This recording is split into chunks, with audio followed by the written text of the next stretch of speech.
Et coucou les copains, je suis ravi de vous retrouver après ces quelques jours où je me suis permis de me reposer un tout petit peu avant ce long rush final qu'on espère aller jusqu'à Dublin, pourquoi pas, hein? Why not, comme on dit en Irlande. Je suis content d'être avec vous les amis.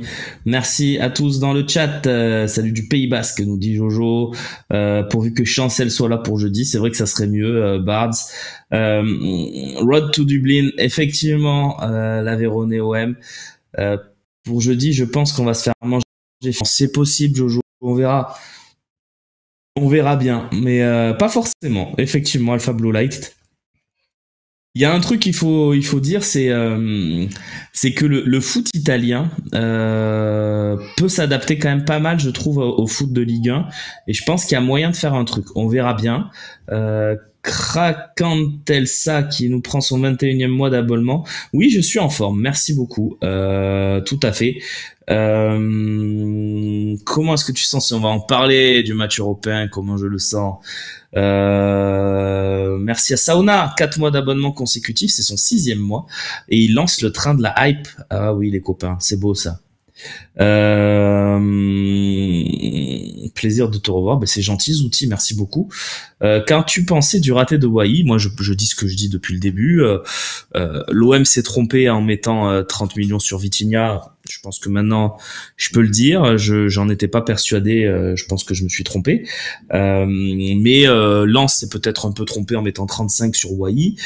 Et Monaco en mettant 40 sur Balogun. Voilà, c'est des joueurs qui réalisent des saisons à la Vitinha et qui ne sont pas trop critiqués parce qu'ils évoluent à Lens. Donc lui, il est un peu critiqué.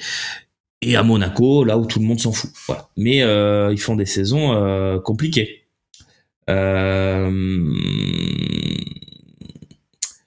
Des infos sur les blessés. Alors, ben, on va faire le point, hein, bien sûr. On va faire le point, les gars. Déjà, vous dire que je vais donner mon sentiment sur un truc et puis après on passera aux infos sur les blessés parce que j'ai pas pu m'exprimer sur les 2 derniers matchs. Je suis assez surpris quand même, voilà, mais ça donne raison à Gasset puisqu'on a gagné contre Lens avec un but à la 85e minute sur une passe d'Aubameyang. Donc, du coup, moi je voulais pas qu'Aubameyang, Vertou, Balerdi jouent ce match contre Lens parce que pour moi c'est nos meilleurs joueurs et il faut absolument qu'ils soient là jeudi en pleine forme. On les aura pas en pleine forme puisqu'ils ont enchaîné tous leurs matchs qu'on a vus récemment. Mais bon, on a pris 4 points sur Nice et Lens, on aurait même pu en prendre 6 si on avait eu un peu de réussite avec cette action merveilleuse d'Aubameyang. Finalement, on est en vie pour la 7e place, pour une potentielle qualification pour la Conference League. On peut toujours viser plus haut si jamais les gars de devant s'effondrent, mais ça me paraît compliqué. Lopsy qui prend son 27e mois d'abonnement, merci beaucoup, ça fait plaisir Lopsy. Merci pour le commentaire aussi, qui fait chaud au cœur, on va pas se mentir. Donc moi j'étais pas très chaud pour tu avais énoncé 5 points sur 9, c'est vrai, JBB, c'est ce qu'on a fait. Moi j'aurais espéré un peu plus comme Stéphane d'ailleurs, l'ami qui avait fait Koh-Lanta, qu'on embrasse Stéphane, qui nous avait dit moi je vise plutôt 7. Ouais, on pouvait viser 7, tomber sur 5, ça m'allait très bien. Bemba sera-t-il là jeudi? Écoute, je vais vous dire, on va en parler de tout ça.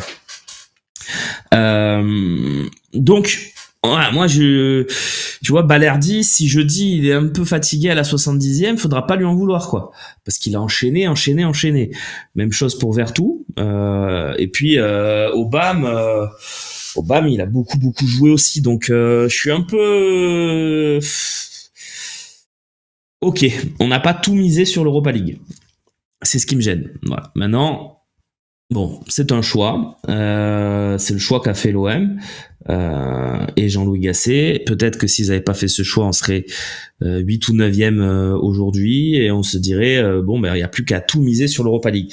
Il nous reste un joker championnat pour aller quand même chercher une Coupe d'Europe la saison prochaine. C'était peut-être l'objectif de Jean-Louis Gasset aussi, de se donner un joker au cas où la double confrontation qui arrive, parce que là, dans les 10 prochains jours, on a l'Atalanta et puis l'Atalanta. 2 fois l'Atalanta et c'est tout. Et après, on pourra voir le championnat, le sprint final, les 3 derniers matchs, avec peut-être cet objectif Dublin on sait jamais qui sera là. Moi, je suis pas très très content de cette gestion, mais elle a le mérite d'avoir de la comment dire, il y a de la suite dans les idées. Voilà, c'est pas on fait tout, enfin. C'est pas, on change pas le fusil d'épaule par exemple parce qu'on a fait le match nul contre Nice, on n'a pas changé notre fusil d'épaule. Ça, je trouve ça bien, et je trouve que c'est bien que Gasset ait été récompensé aussi par cette victoire contre Lens parce que il a pris le risque justement d'aligner tous ses meilleurs joueurs.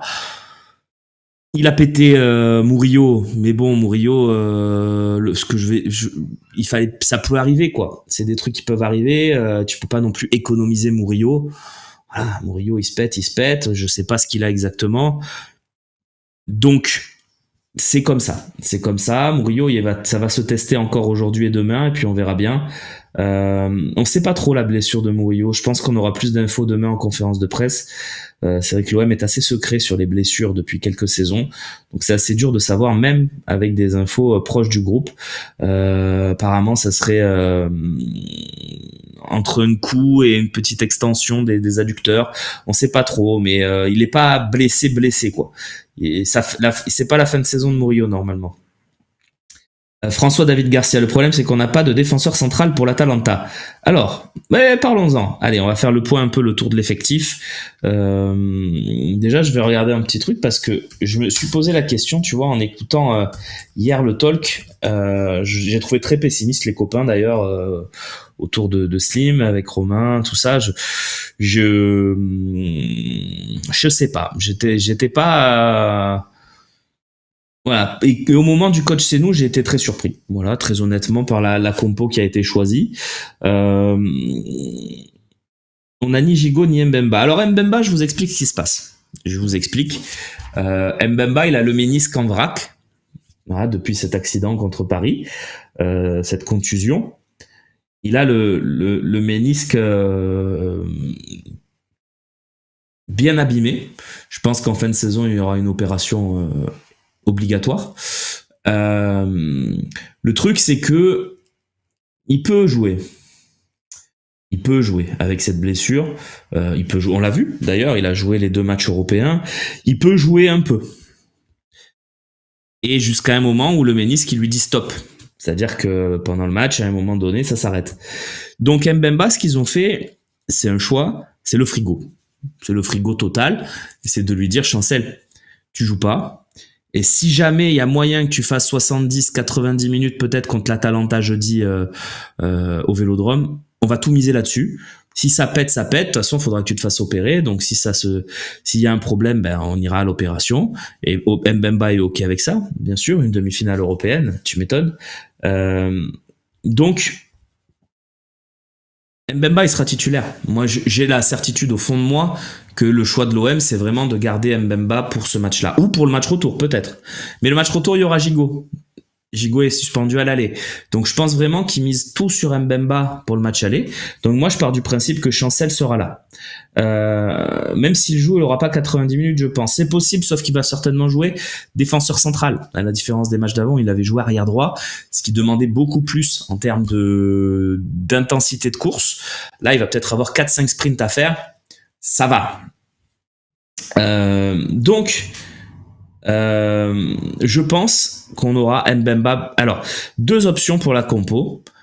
Et moi, ce qui m'a sauté aux yeux, c'est que ça n'a pas été évoqué hier, c'est qu'on peut faire la même compo que contre Villarreal. Villarreal, c'est le match référence ultime. On avait été excellent dans tous les domaines. On avait dominé.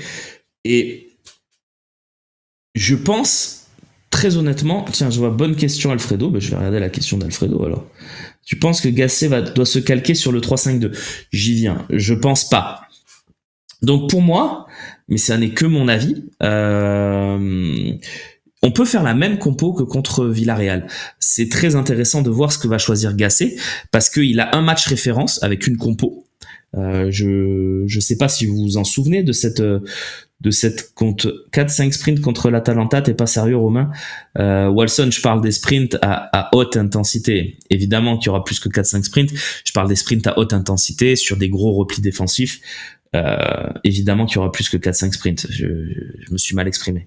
Merci pour ta correction, Walson. Donc la compo, je vous la redonne, celle de Villarreal, c'était Lopez, Klos, Mbemba, Balerdi, avec Merlin arrière gauche. Je pense que Quentin Merlin sera là, puisque le protocole fait qu'il reprend avec le groupe aujourd'hui ou demain. Non, aujourd'hui. C'était hier, il devait reprendre lundi ou mardi, donc il reprend aujourd'hui avec le groupe. Je pense qu'ils vont là aussi tout miser sur Quentin Merlin. Allez, feu mon gars. Même chose pour Soglo. Je pense que Soglo, ils vont lui dire vas-y, hein, t'as mal à la cheville, mais tu es dans le groupe. On donne tout et on fait des relais s'il faut. Donc, il y a cette option de se dire Murillo, je pense que ça va être compliqué, on va voir. Mais Murillo aussi, pareil, ils vont peut-être dire bon bah tu serres les dents, t'es dans le groupe. Donc la compo c'était donc Klos, Mbemba, Balerdi, Merlin. Au milieu de terrain, Kondogbia, Vertu, Sarr à droite, Harit à gauche, Ndiaye autour d'Aubameyang. Et on avait fait un match monumental. Tous les joueurs que je viens de citer avaient été énormes. Donc moi je me dis et pourquoi pas? Pourquoi on relance pas cette compo qui avait tellement bien marché? Vous savez ce que je pense de certains joueurs qui sont dans cette compo, je suis pas fan de tous, mais ça avait marché. Et que dans la compo d'hier, on n'envisage pas de mettre, parce que j'ai vu la compo qu'ont fait les copains, elle est cohérente, hein. C'est un 3-5-2 avec Enrique piston gauche, Klos piston droit, c'est Murillo qui avait été choisi pour jouer axe, le milieu Kondogbia, Vertu, Harit, pourquoi pas, le 3-5-2 est possible avec Aubameyang et un autre, l'autre c'était Mumbagna, Sarr ou Ndiaye, ils avaient choisi Ndiaye. Moi, qu'on n'envisage pas de mettre Ismaïla Sarr dans ce match, ça m'énerve. Il a peut-être que 40 minutes dans les jambes, c'est vrai. Villarreal était amorphe ce jour-là. Non, mais après, quand on est bon, faut arrêter de dire c'est parce que les autres étaient pas bons. Villarreal, on les a éteints. Voilà. Éteints littéralement avec la Furia, avec un match de très haut niveau, avec 60 minutes de très haut niveau, notamment à partir de la 15e minute où on a vraiment pris le contrôle. Donc, et Lopsy, tu as raison, c'est possible. Si on joue en 3-5-2, à mon avis, on aura Kondogbia en défense centrale et peut-être Unai dans le milieu de terrain avec Vertu, Unai, Harit. C'est une possibilité. Mais quelle que soit la compo, j'ai envie de vous dire. Alors, pourquoi ne pas mettre Sternal dans le groupe jeudi? Parce qu'il n'est pas possible. Sternal n'est pas arrivé, est arrivé dans les 2 dernières années. Un jeune, pour être inscrit sur la liste B, comme c'est le cas de Gaël Lafont ou de Kélian Abdallah, doit être arrivé, doit avoir au moins 2 ans d'OM révolus au moment de l'annonce de la liste B. Ce qui n'était pas le cas de Sternal, ce qui n'est pas le cas de Bacola non plus.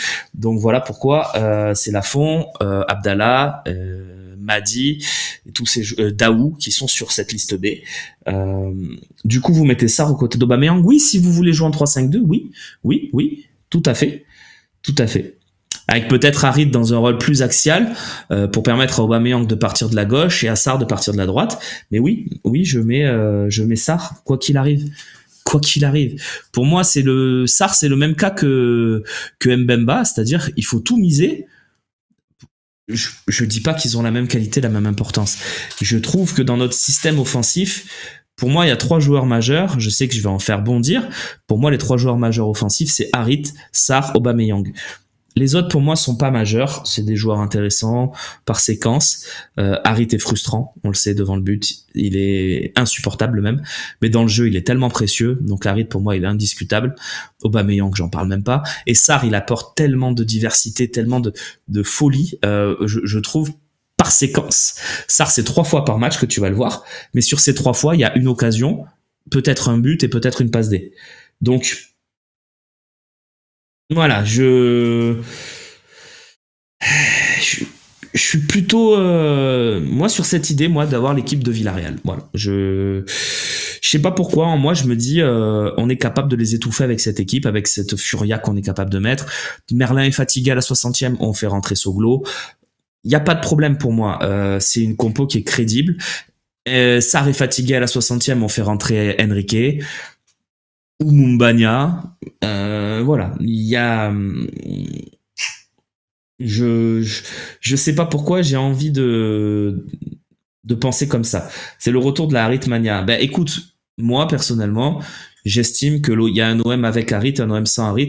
Il y avait une stat qui avait donné Prime sur un match que j'ai couvert, je crois que c'était le dernier, c'est qu'on gagne 45% du temps quand Harit est là, et quand il est pas là, on gagne 11% du temps. Voilà, je me permets de la reglisser. Il y a un OM vraiment avec et un OM sans Harit. L'OM avec Harit est frustrant, l'OM sans Harit est pas bon. Donc qu'est-ce qu'on préfère? Je sais pas. Ouais, j'ai vu l'Opsi qu'il a été 2 fois flop. Je suis assez d'accord sur le flop contre Nice. Je suis beaucoup moins d'accord sur le flop contre Lens, mais c'est pas grave. Parce que contre Lens, il a joué vraiment plus bas dans un rôle vraiment de relayeur. Il a vraiment calqué sur le milieu de Lens, donc je suis un peu moins d'accord. Mais c'est pas grave, c'est du détail. En tout cas, c'était pas un 6 ou un 7 sur 10, on est d'accord. Sarr, il revient de blessure. Je préfère le faire rentrer la dernière demi-heure. Ça se défend, Danny Dan. Ça se défend. Tout ce que vous dites est logique. Il y a personne qui a la vérité. Ce qui est sûr, en tout cas, c'est que si Mbemba est capable de débuter, il débutera. Balerdi pareil, Klose pareil, Lopez pareil, Kondogbia, Vertou, Harit, Aubameyang. On a 8 joueurs sûrs. Voilà. Après, les gars qui seront mis autour, ça reste à déterminer. Ça dépend de la cheville de Merlin, parce que si Merlin est capable de jouer, il jouera. Et après, c'est des choix. C'est des choix. Est-ce que je joue à 5 derrière?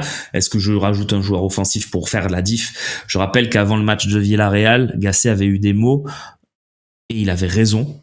Quand on voit le match retour, il voulait prendre une option significative. 4-0, on peut pas faire plus significatif comme option. Mais je pense que la stratégie doit être la même. Je pense que demain, jeudi contre Villarreal, faut 2 buts d'écart. Faut 2 buts d'écart. Et pour nous, je sais que ça peut paraître fou de le dire. Déjà, je crois qu'il y a beaucoup qui se satisferaient d'une victoire. Je sais pas si ça serait suffisant, une victoire. 1-0, 2-1, 3-2. Je sais pas.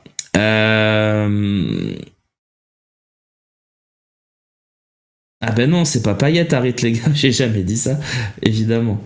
Non, c'est faux, Pégase. Balerdi crée plus de décalage qu'Harit, c'est faux. C'est pas grave.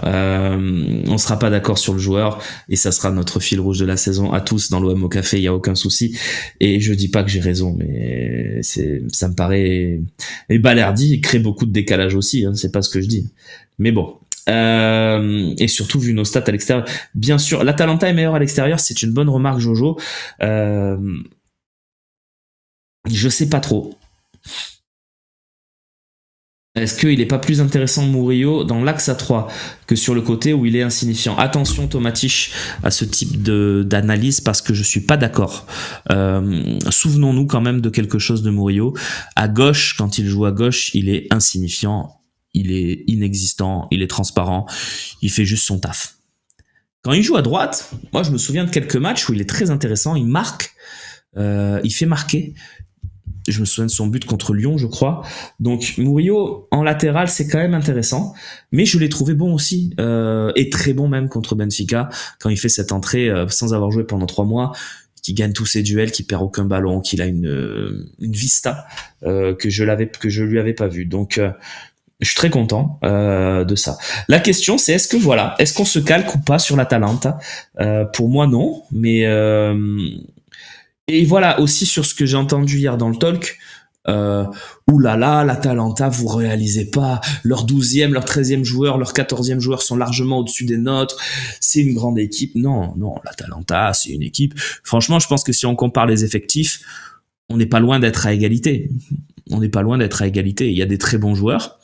De Ketteler et surtout Scamacca. Mais bon, on a quand même Aubameyang, qui est le meilleur buteur de l'Europa League, avec 10 buts. Scamacca, il en a mis 5. On a une équipe qui tourne autour, c'est vrai, beaucoup d'Aubameyang, mais on a quand même Aubameyang, les gars. Donc, oui, il y a Koopmeiners qui est un très bon joueur. Il y a des très bons joueurs. Mais attendez, Vertou, c'est un très bon joueur. Aubameyang, c'est un très bon joueur. Je pense qu'on a le meilleur défenseur central des 2 équipes avec Balerdi. Voilà, ils ont pas un gardien extraordinaire. Musso, c'est pas mal, mais c'est pas non plus. Ça a écrit quelques bons livres, mais c'est pas. Non, je plaisante. C'est un bon gardien, mais voilà, je pense pas que ça soit un crack. Ils ont un très bon milieu de terrain, c'est vrai, mais nous, Kondogbia, Vertou, Harit en forme, c'est un très bon milieu de terrain aussi. Donc on verra bien. C'est plus fort que Salzbourg. Ah non, Alfredo. C'est pas plus fort que Newcastle 2004. Newcastle 2004, c'est une très belle équipe, avec Alan Shearer notamment en pointe. Non, faut pas réécrire l'histoire. Newcastle 2004, c'est une très belle équipe. Salzbourg, je suis d'accord avec toi, Alfredo. Je pense que c'est plus fort l'Atalanta. Je dis pas qu'on est favori de ce match. Je pense qu'on est sur un 50-50, surtout si on perd personne. Voilà, faut que je dise on perd personne, qu'il n'y ait pas de blessés. Il y a 10 classes d'écart. Non. Par contre, la qualité de Gasperini, je veux bien l'entendre, Ethan, ça c'est vrai, c'est un excellent coach.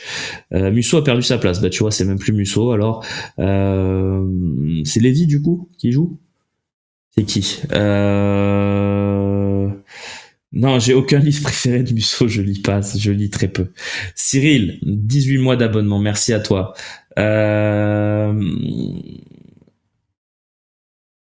Ne penses-tu pas que désigner un arbitre allemand alors que Leverkusen joue encore, ouais, bon, ça c'est vrai que ça me gêne un peu, mais c'est comme désigner Turpin sur Real Bayern. Hein.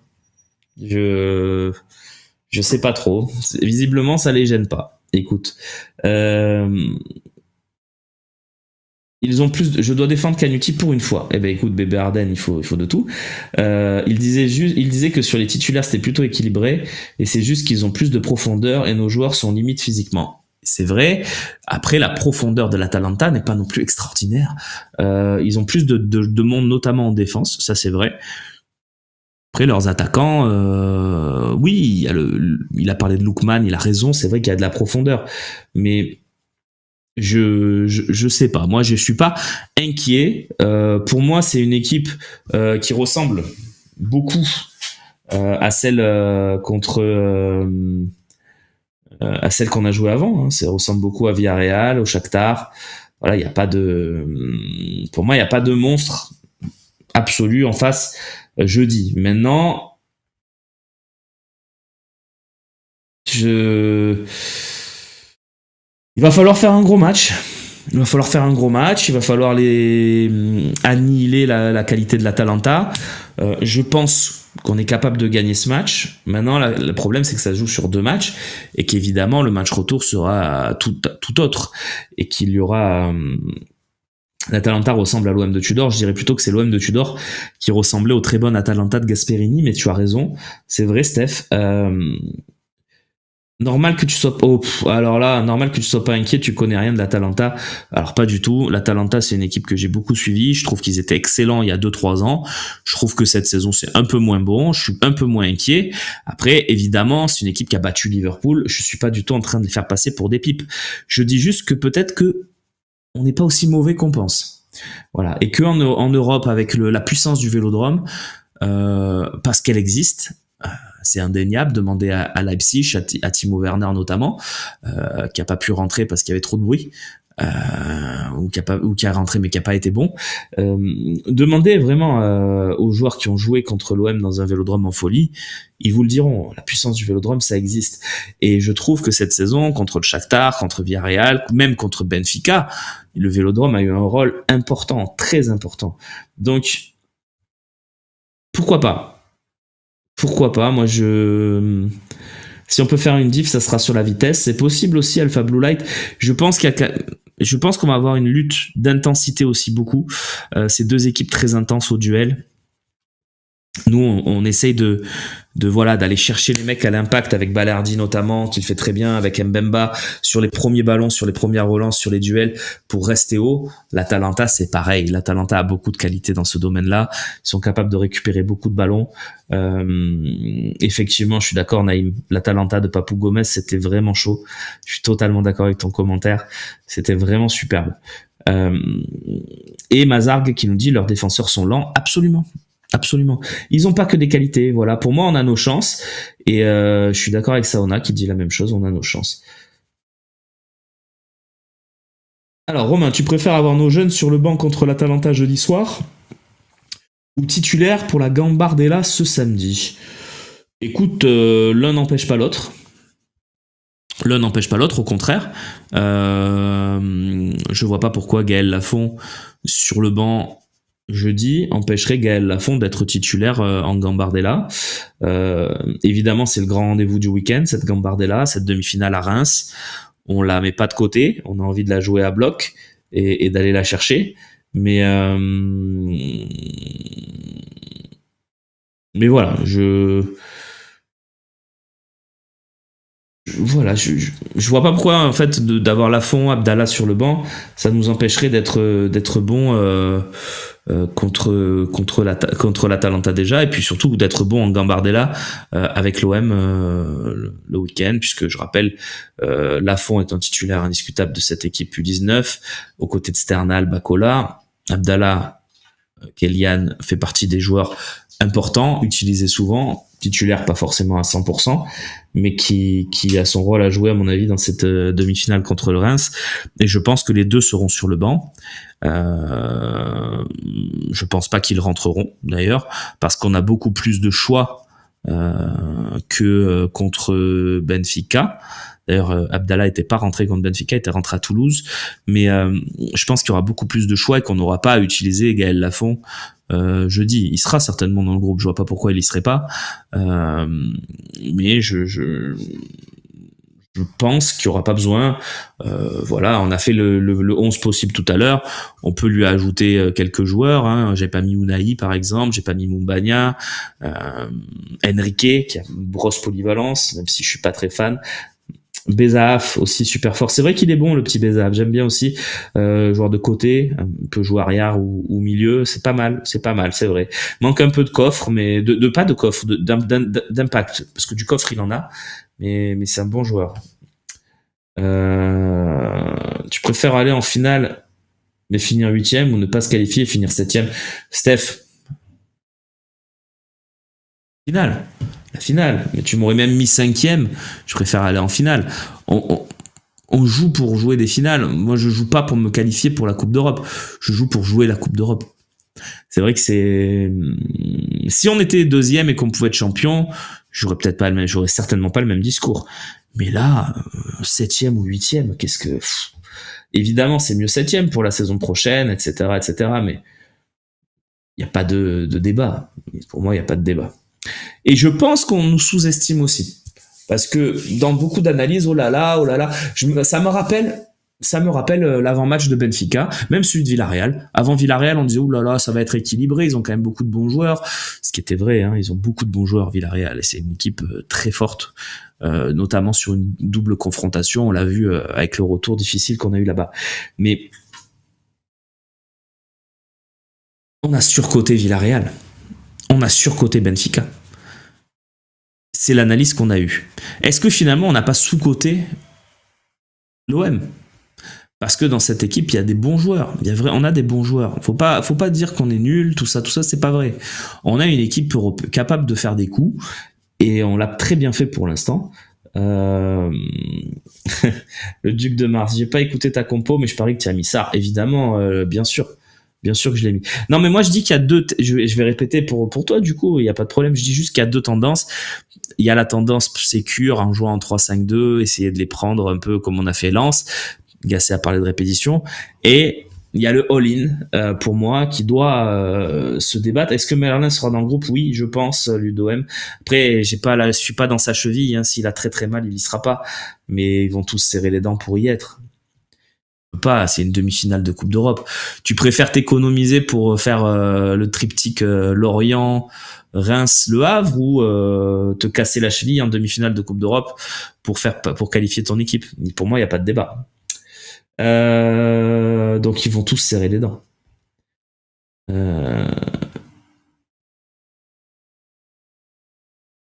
L'Europe c'est différent, nous dit Luciano. Go lâcher les chevaux de nouveau et se rappeler la frayeur du retour de Villarreal, prendre un matelas de sécurité autant que possible. Et moi c'est mon avis. Après, ouais, on aura un arbitre allemand effectivement, Daniel Siebert, qui a déjà arbitré l'Atalanta cette saison, mais pas l'OM dans sa carrière. Je fais all-in mais sans Sarr, bah tu iras pas loin. Non, j'exagère, mais Sarr c'est un joueur qui t'a fait gagner les matchs de Coupe d'Europe. Hein. Sarr, il nous met le but décisif contre le Shakhtar. Sarr contre Villarreal, il est exceptionnel. Je crois je sais pas. Il y a des joueurs comme ça, ils sont dans votre viseur et vous n'y arrivez pas à vous Mais peut-être c'est l'effet inverse pour moi, hein. Et moi aussi, j'ai des joueurs que j'apprécie peu.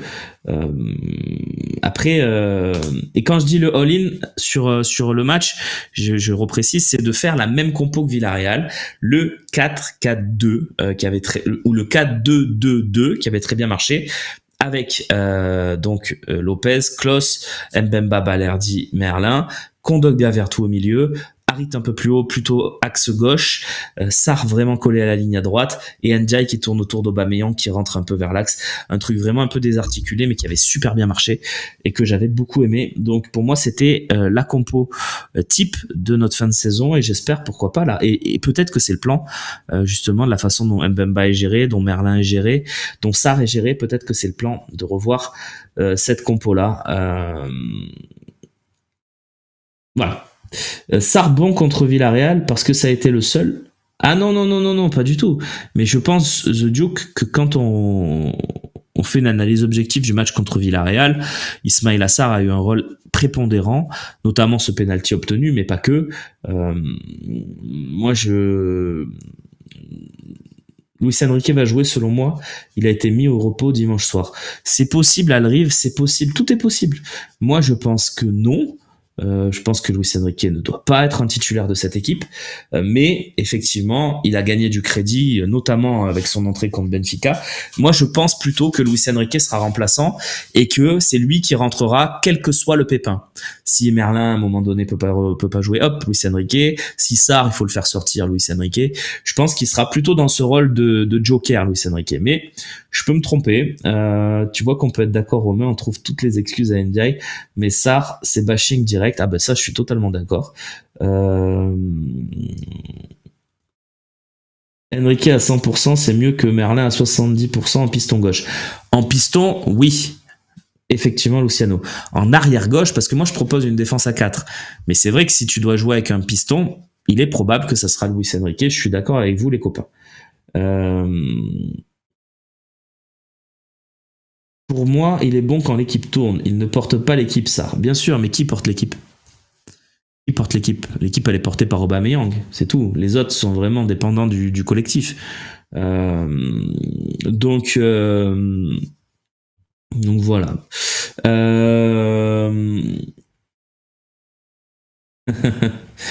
Vous êtes bons dans le chat, les gars. Et Vertu, oui, Vertu porte aussi un peu l'équipe, c'est vrai, Samba Tapi. Balerdi, n'en parlons même pas. Balerdi, c'est pas qu'il porte l'équipe, c'est que il la maintient en vie depuis 3 mois. C'est Luis Enrique, il devient fort pendant la Coupe d'Europe, j'ai l'impression. Ouais, c'est pas faux. Donc, je voulais pas vous convaincre, c'est juste que ça fait 10 jours que j'ai pas fait d'OM au café et que j'ai une énergie de fou et que j'ai gardé des trucs pour moi pendant ces 10 jours et qu'aujourd'hui j'avais envie de les partager avec vous. Tout simplement. Voilà.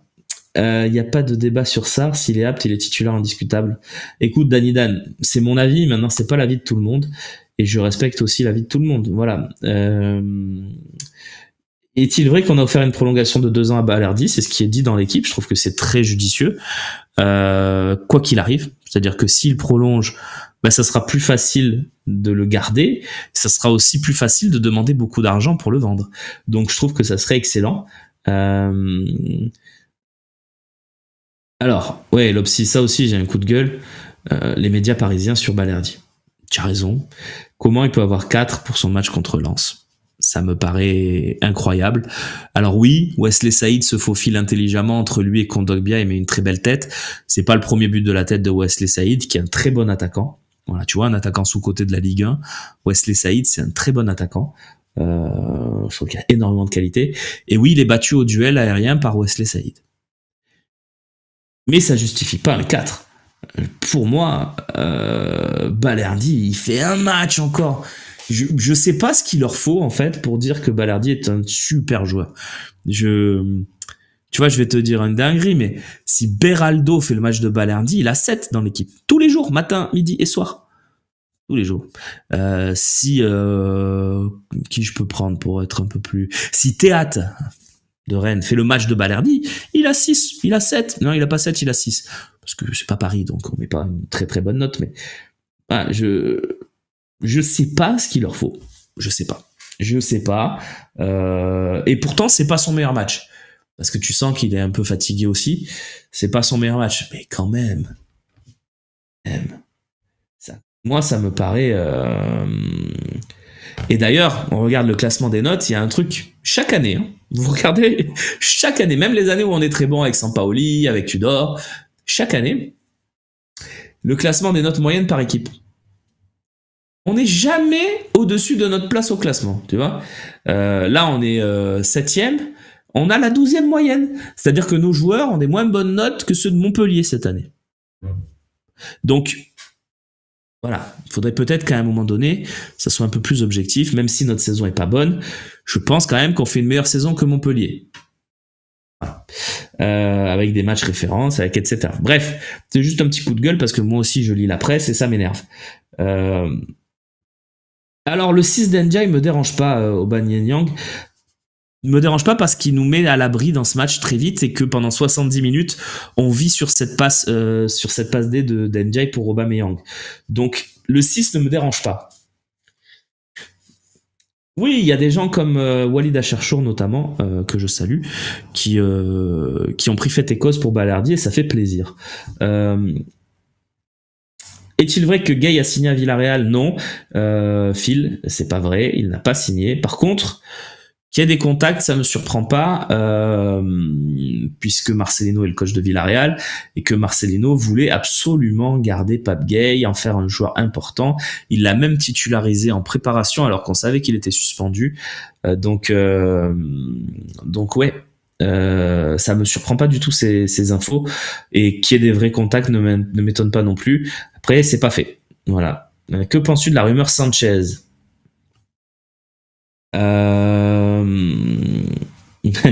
Média parisien attendant. Attends, je vais le lire celui-là de Icario. Média parisien à tendance lyonnaise. Et puis il faut aimer Lille, Rennes et Lens aussi parce que c'est des gentils. C'est lourd à force. Donc il y a peu de références. Alors, c'est injuste de dire que les médias nous aiment pas. C'est pas vrai, puisque sinon, sans l'OM, ils pourraient pas vivre. Donc non. Après, c'est sûr que il y a un prisme parisien. Ça, tu peux pas l'en... Moi, le regard que certains posent sur la saison de Balerdi, pour moi, c'est très criant. C'est Balerdi a été nul pendant 2 ans. Je partage plutôt ce point de vue. Enfin, c'est un peu exagéré, mais Balerdi a pas été au top pendant 2 ans. L'année Tudor, il est mieux. Il fait quand même encore quelques boulettes. Celle contre Annecy, son match contre Annecy, il fait mal. Mais il y a des vrais progrès, il y a une progression, il y a du Tudor, quoi. Donc, ça progresse. Et puis, cette année, il est excellent. Mais sauf que, dans certaines rédactions parisiennes, on regarde pas tous les matchs de l'OM et on reste sur l'idée que Balerdi, il est sympa, mais il fait des boulettes. C'est un nerveux, il fait des grosses fautes, ce qui était le cas. Il est pas très dur dans les duels. Alors qu'en vrai... c'est tout l'inverse cette saison, Balerdi. C'est un défenseur qui est intelligent. C'est un défenseur qui est vicieux, mais dans le bon sens du terme. C'est un défenseur qui gagne ses duels, qui va chercher le ballon dans les pieds, qui va chercher le ballon dans les airs. C'est un défenseur complet qui va vite, qui a une très bonne relance. Moi, je suis persuadé, mais peut-être que je me trompe, mais que Balerdi dans une équipe comme City, par exemple, c'est un crack. Balerdi dans une équipe comme l'Atlético Madrid, n'en parlons pas, c'est encore plus qu'un crack, c'est un taulier. Voilà, il y a des équipes comme ça, même à Paris, je pense que Balerdi est titulaire. Enfin voilà, s'il prolonge pas cet été à l'OM, je pense que ça va valoir très très cher sur le marché et que y a un grand club qui va aller le chercher. Ou alors ils sont aveugles. Mais moi, je ne peux pas entendre que des grands clubs regardent pas. C'est pas possible. C'est pas possible. Ils sont allés chercher des mecs comme Disasi en mettant 40 millions. Eh ben écoute, pourquoi pas le Real? Bien sûr, Ptidine.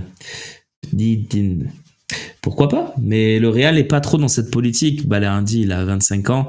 Le Real, ils vont plutôt aller chercher un Lenny Yoro qui a 17-18 ans et miser sur lui pendant 15 ans. C'est plutôt la politique du Real. Elle marche avec Vinicius, avec Rodrigo, avec Tchouaméni, avec Camavinga. Elle marche très très bien. Et ça, avec Valverde, ça en fait des super joueurs. Balerdi, il a déjà 25 ans. Je pense qu'on est plus sur autre chose. Non, mais c'est vrai que je cite souvent Disasi parce que je trouve que c'est typique. C'est-à-dire la première ligue qui pose 40 millions sur un joueur grand et costaud. Voilà. De Ligue 1, français. Voilà, il avait toutes les qualités. Et donc, quand je vois ça, je me dis, mais c'est pas possible. Comment Badiachil, pareil, qui est un bon petit joueur, j'aime un peu plus que Disasi, mais pas bien meilleur, qui est 5, enfin voilà. La Juve pour Balerdi, ça me paraît possible aussi, hein, la Vérone OM. Tu regardes leur défense, il a largement la place. Voilà, ils avaient pris Varane, le Real, à l'époque, exactement. Pour moi aussi, il est meilleur que Disasi et Badiachil, qui ont tous les deux été achetés 40 millions, ça me paraît une évidence. Disasi, il est international quand il part à Chelsea? J'ai un petit doute, mais peut-être. Tu vends Balerdi au bon moment et tu récupères Disasi en prêt. Ah non. Après, je te dis non. Si on vend Balerdi et qu'on te dit on va miser gros sur l'attaque, on va faire venir 2 excellents joueurs pour nous renforcer, et en défense, on va plutôt se faire prêter Disasi, je te dis pas non. Faut voir les conditions, Lopsy. Pourquoi pas? Corvex, Romain, j'aimerais ton sentiment sur la nuisance, je lis ton message, hein. La nuisance de Tessier et les bâtons qu'il met malicieusement sur le chemin de Longoria. On connaît son passif à la SSE. Que penses-tu des messes basses qu'il chuchote au groupe de supporters? Allez, mouille-toi un peu. Écoute, oui, il y a 2 courants. Je vais pas parler de clan parce que ça fonctionne quand même bien entre Tessier, Longoria, Benassia.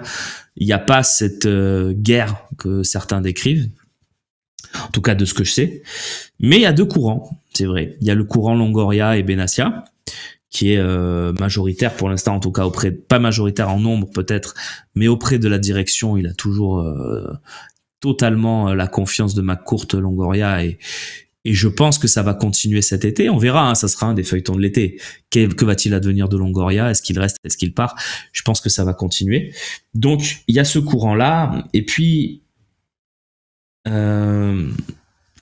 il y a le courant Tessier qui a pris de l'envergure, hein, qui a pris beaucoup de force, mais pas sans l'aval de Longoria. Longoria, il a vu arriver Tessier dans le club, je sais pas si c'est lui qui va le chercher, mais bref, Tessier arrive dans le club, je crois que c'est lui qui va le chercher, j'ai un doute. Et donc, Tessier arrive et Tessier bosse bien. Tessier bosse très bien, notamment sur les dossiers un peu embêtants, des chiffres, tout ça, ce que Longoria maîtrise pas parfaitement. Longoria, c'est plus le foot, quoi. Donc Tessier l'aide beaucoup. Tessier fait du très bon travail sur les débuts. Et Longoria, il donne du pouvoir à Tessier. Il dit, bah écoute, tu veux lui pour t'aider, moi j'ai pas de problème, prends-le. Tu connais quelqu'un pour la communication, bah, prends ce type, il est super, il le prend, et c'est vrai qu'il est bien. Donc, et petit à petit, c'est vrai que Tessier prend de l'envergure, et d'ailleurs dans la restructuration de l'OM, Tessier a pris un pouvoir beaucoup plus grand. Maintenant, le boss, ça reste Longoria, très clairement, et Tessier, peut-être, on lui prête en tout cas une ambition plus grande. C'est possible, j'ai pas l'info. Mais est-ce que Tessier, pour l'instant, c'est pas un mec sirop? J'adore là, Luciano, très bonne vanne. Oui, Tessier, c'est des très bons sirops d'ailleurs. Donc, effectivement, il y a peut-être un peu d'ambition cachée de Tessier, et de moins en moins cachée, puisqu'on dit que, mais ça je ne l'ai pas vérifié, je ne sais pas, qu'il est proche des groupes de supporters. Ça reste à prouver. En tout cas, ce qui est sûr, c'est que les groupes de supporters sont loin de Pablo Longoria. Voilà. Est-ce que du coup, il trouve en Tessier une oreille un peu plus attentive? C'est possible. En tout cas, c'est vrai que Longoria et les supporters, ça va pas forcément très très bien. Les groupes, hein, parce que les supporters lambda, les supporters normaux, sans vouloir dire que les autres sont anormaux, mais les supporters qui payent leur place, qui vont dans les tribunes, ça les dépasse, ça les intéresse pas. C'est plus les responsables de groupe qui ont plutôt pas des intérêts, mais qui ont des choses à faire. à l'Olympique de Marseille, à organiser, etc. Ben, c'est vrai qu'avec Longoria, ça passe un peu moins bien en ce moment, et depuis la réunion d'ailleurs du mois de septembre, même si les relations se sont réchauffées, pardon, entre toutes les parties. C'est Tesser, les sirops. Vous avez raison. Vous avez raison. Donc voilà. Mais ils sont pas en guerre. Voilà, il y a pas de guerre. Il y a pas de guerre. Il y a juste une petite lutte d'influence. Et alors Tessier, fan de la CSE, vrai rival de l'OM, ça veut rien dire. Longoria, il est fan de Girone en Espagne. Bon, Benassia, je suis pas sûr qu'il soit fan de l'Olympique de Marseille, même s'il y a grandi. Voilà, ça veut rien dire. Moi, ça me dérange pas. Les mecs qui travaillent bien, peu importe leur origine, du moment que ça travaille bien. Et pour l'OM, ça me plaît.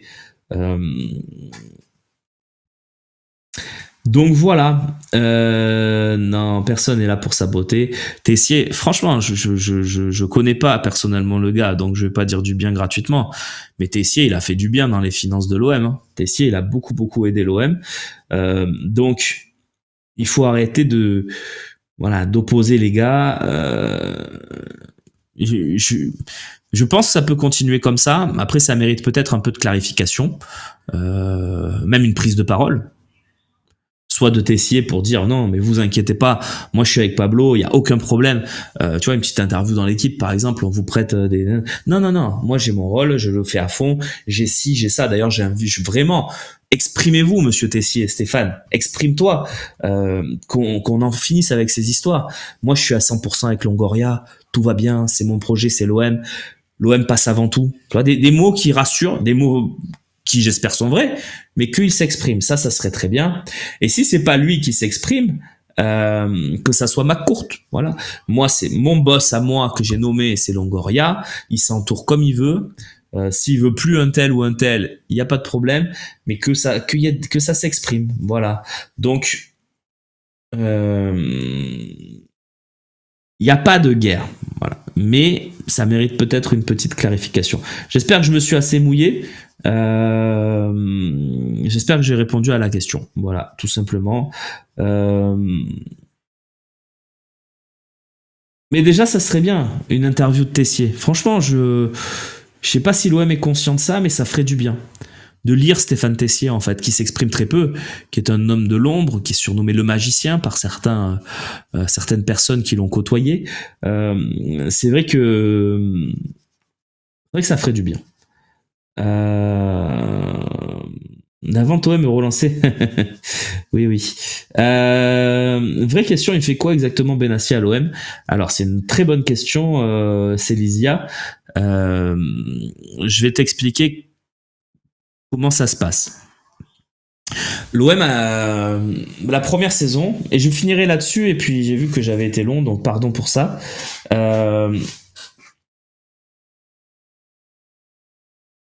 McCourt n'a jamais reprécisé les ambitions du Champion Project. Oui, c'est sûr. Mais vraiment, ça serait super. Pourquoi pas une interview de Tessier sur le fossé? On va voir. On va essayer de... Mais bon, c'est difficile, il s'est pas exprimé. Je pense qu'il s'exprimera plus volontiers dans l'équipe, mais pourquoi pas. Donc, Benassia, il fait le beau, c'est un emploi fictif? Pas du tout. Pas du tout, c'est le conseiller du président, conseiller sportif, et il fait son rôle. Il parle aux joueurs, il est proche des joueurs. Il y a toujours, en fait, c'est bien de savoir s'entourer. C'est bien d'avoir du monde entre le staff pro et le président. Dans beaucoup de clubs, ça existe. Il y a des clubs où c'est un peu des rôles fantoches. Hein. C'est pas le cas de Benassia. Benassia, il est quand même très proche du groupe, proche du président. Et ce qui va se passer, Benassia, son rôle principal, c'est pas là. Là, il a un rôle, effectivement. Très bon retour, Romain. Merci, Luciano. C'est très gentil. Et puis, on a le droit de pas être d'accord, évidemment. Hein. Il y a des sujets qui nous séparent. C'est pas grave. Donc, je finis sur ça, sur Benassia. Je sais que je suis un peu long, je m'excuse pour ceux qui prévoient des OM au café un peu plus courts. Mais c'est vrai que ce soir, c'est très intéressant. Ce matin, c'est intéressant, les sujets que vous me proposez. Donc, le rôle de Benassia, c'est de venir sur la pelouse pour applaudir. Il est proche de Klaus. Bino OM. Alors,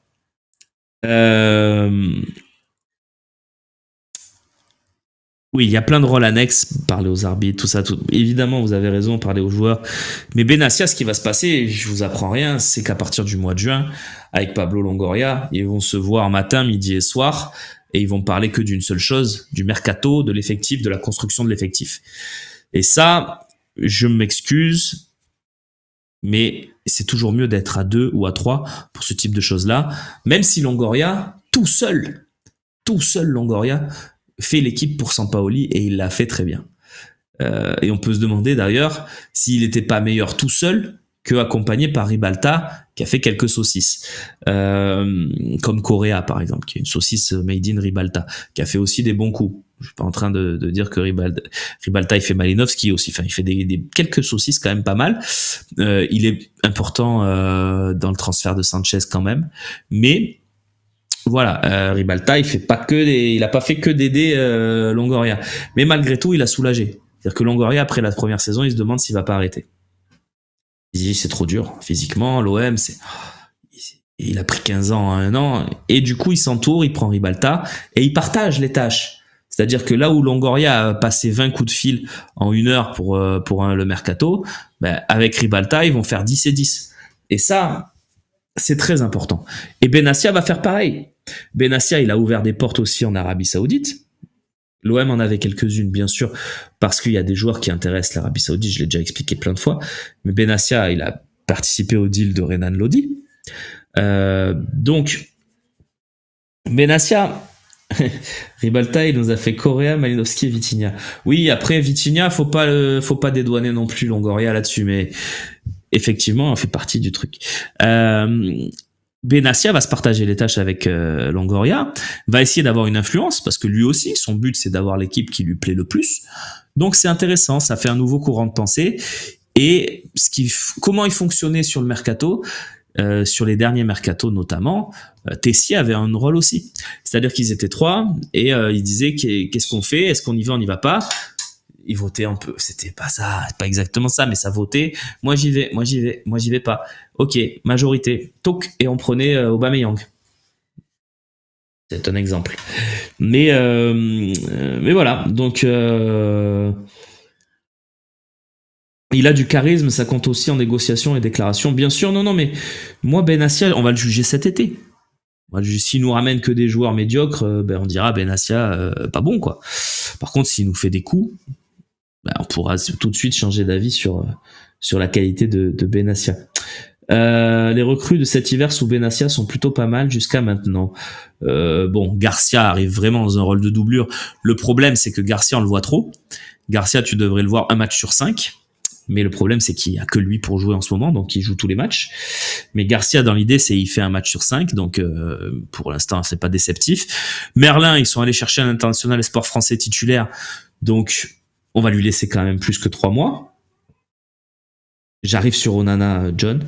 Mumbagna, écoute, il nous a quand même fait du bien. C'est peut-être pas le crack absolu, mais il a du potentiel. Il a qu'1 an et demi de football pro, vraiment, avec Bodo Glimt. On va le laisser progresser. Et il met des buts importants, il pèse, il a fait des très bons matchs comme celui contre le Shakhtar. Et pour Onana, je suis désolé, c'est très bien Onana. Je le répète, je le dirai jusqu'à la fin de saison. On avait besoin en janvier d'un joueur rapidement qui pouvait jouer les matchs de Ligue 1 avec du vécu Ligue 1. Onana, il fait pas des matchs extraordinaires, mais il est là, il fait son taf. Moi, Onana me dérange pas parce que c'est un prêt, qu'à la fin de la saison il repart, qu'il a intégré le fait qu'il est dans la rotation derrière Kondogbia, Vertou, Harit, derrière même Gay dans les matchs de Ligue 1, il a intégré, il fait son taf, il est 5e ou 6e milieu, il prend son salaire, il fait son job, il est pas pénalisant ou très peu, il a même marqué à Toulouse. Voilà, moi Onana, Ulysse Garcia, c'est une pompe à vélo, j'avais pas vu ça depuis De Séglier. C'est beaucoup meilleur que De Séglier, mais c'est pas non plus ça casse pas 3 pattes à un canard, Ulysse Garcia, je suis d'accord avec vous, mais c'est pas un joueur qui est pénalisant, c'est-à-dire qu'il va gagner ses duels défensifs quand il faut, voilà, des bons retours, mais c'est vrai qu'offensivement on nous avait vendu une très belle patte gauche. Pour l'instant, on a du mal à la voir. Mais même chose pour Merlin, hein. On a du mal à la voir, sa très belle patte gauche. Sauf que Merlin a des circonstances atténuantes, notamment sa jeunesse, etc., etc. Quel est ton favori pour les entraîneurs cités pour la saison prochaine? J'en sais rien, Alfredo. J'ai vu passer, j'ai pas d'avis. Beaucoup meilleur, j'ai dit beaucoup meilleur. Ah, c'est pas bien. Allez, on conclut là-dessus. Je remercie Loïc Lachaud pour sa patience parce qu'il est à la réalisation de cette émission. Il va devoir déborder un petit peu pour vous proposer le replay. Je m'en excuse Loïc. Et merci à toi pour tout ce que tu fais au Phocéen, Loïc Lachaud. Un petit crack. Il est là. Et merci à vous pour votre fidélité. Je vous donne rendez-vous. Tiens, vous le savez, hein, les rendez-vous vont s'enchaîner sur le Phocéen. Vous aurez donc rendez-vous avec Slim Anayen, demain et jeudi pour l'OM au café. Quant à moi, je vous retrouve avec grand plaisir pendant ces 4 heures de direct OM Atalanta. On va se régaler, ça va être la folie. Vraiment, je l'espère de tout mon cœur. Et je vous donne le rendez-vous suivant, bien sûr, le talk avec Romain Canuti notamment et Slimane Ayen vendredi dans la foulée de l'OM Atalanta pour débriefer, on espère, cette victoire, et on repartira vers un nouveau dispositif pour pour la semaine prochaine, pardon, où j'aurai le plaisir de vous retrouver beaucoup, notamment le matin dans l'OM au café. Voilà. Quand est-ce que je finis là-dessus. Quand a lieu la conférence de presse? La conférence de presse, elle a lieu à 14h demain, je crois. Oui, c'est ça. À 14h demain, et celle de l'Atalanta à 17h30, voilà, pour être précis. Donc on est là-dessus, et ça sera la conf de l'OM, elle sera diffusée celle-ci sur OM officiel, la page Twitch, la chaîne Twitch, voilà. Mon prono, écoute, de victoire de l'OM, j'y crois. Moi je vous l'ai dit, hein, je suis habité par ce truc de Road to Dublin, j'y crois vraiment. Je pense que c'est une bonne année pour le faire. Loïc Lachaud, j'ai adoré dans le remake de Nicky Larson, bien sûr. Et on embrasse évidemment les copains de Dortmund, bien sûr. Ça, c'est le mur jaune. On est là. C'est cool de prendre mon café d'après repas au bureau.